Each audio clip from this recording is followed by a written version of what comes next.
गलत ना कहे अपना चीज के हो, केहू गलत ना कहे अपना चीज के हो। बोलो का भाव बात तहारा लीची के हो।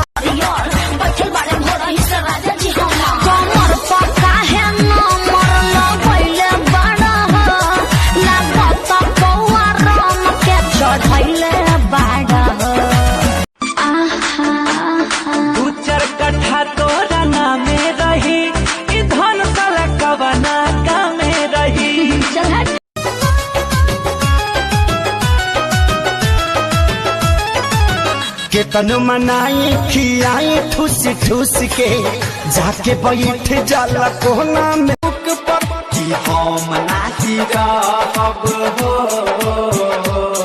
कि हम नाही रहब रे भतारू बाबूक पर जवानी छन के बेचब।